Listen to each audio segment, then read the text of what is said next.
Hi everyone, welcome to 4x11.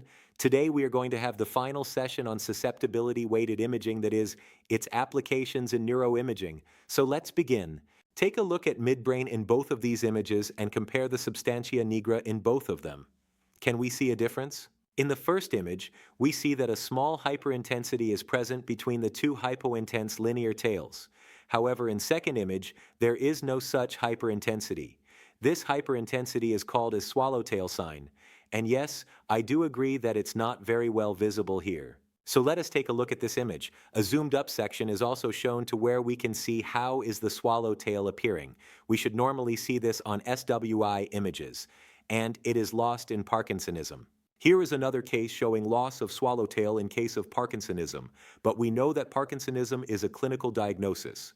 So how is it relevant here? Here is the reason. Clinically, many other things can mimic Parkinsonism. It could be drug-induced Parkinsonism or atypical Parkinsonian syndromes like multisystem atrophy. However, loss of swallowtail is seen only in typical Parkinsonism, and thus is specific.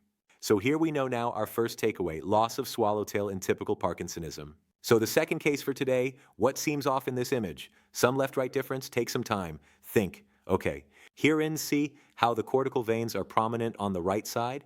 Compare with the left. Significant difference, I would say. But why is it so? This was a case of right MCA stroke. In the time of flight MR angiography image on left, we can see the occluded right middle cerebral artery. The perfusion image given on the right shows how the mean transit time is affected in a large part of the right cerebral hemisphere, which is shown in the red color. But why veins become prominent in case of stroke or cerebral ischemia? The reason is that in case of ischemia, the brain wants to extract as much oxygen as it can from the limited blood it is getting. As a result, there is more deoxygenation of the blood in the draining veins, and we know that deoxyhemoglobin causes signal drop on SWI images with blooming artifact, thus making veins appear more prominent. Add to this the fact that there is also a physiological vasodilatation that happens in draining veins, contributing to the prominence of veins. So now we know what SWI would show in case of cerebral ischemia, and this is known by the name of asymmetrical prominent vessel sign. Let's move to next case now. So let's go to brain abscesses now. Many of you must be knowing how magnetic resonance spectroscopy can help in differentiating fungal abscess from pyogenic abscesses and from other lesions like metastasis. But how can SWI help in such cases? Take a look at these two images. Can you tell which one is fungal abscess and which one is pyogenic, and why? Look at left image first. We see the lesion here shows well-defined two-layered wall on SWI images, inner hyperintense layer and outer hypointense layer. This is called as double rim sign and is characteristic of pyogenic abscesses. On the other hand, fungal abscess show ill-defined thick hypointense rim. No double layer is seen as in pyogenic abscess. Not very smooth. Ill-defined, as we say. Okay, the takeaway here is that we see double rim sign on SWI images in cases of pyogenic brain abscesses.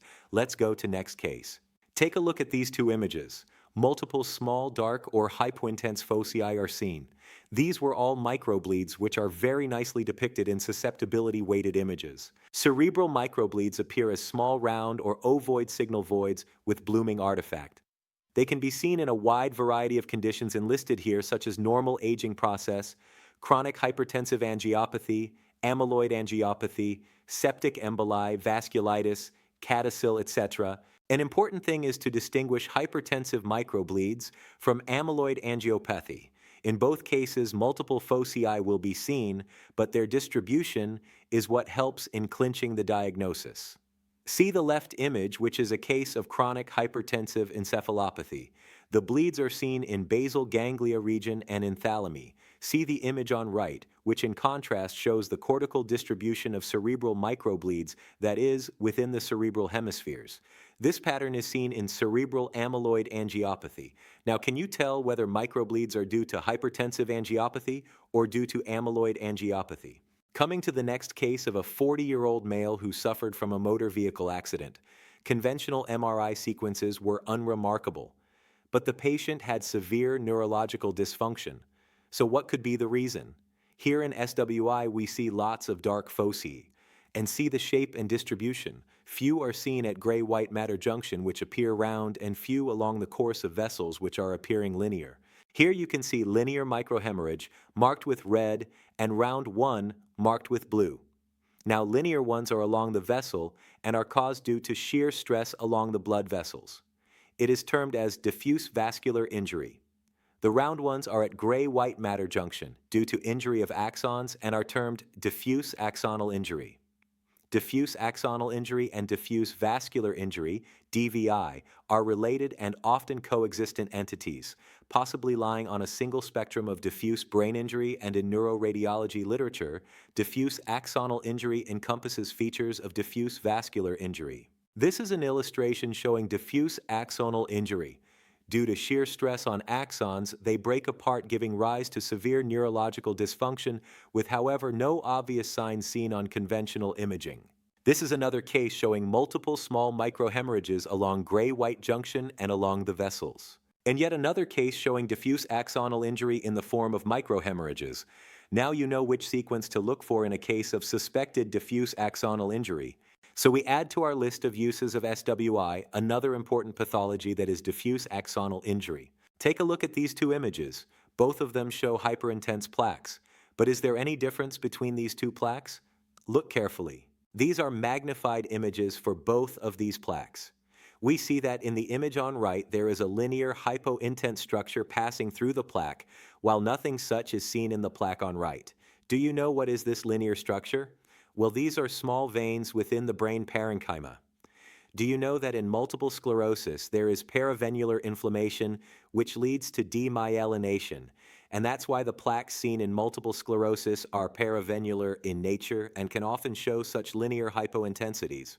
This is what we discussed just now. In multiple sclerosis there is paravenular inflammation, which leads to plaques showing central vein often, and this is called as central vein sign.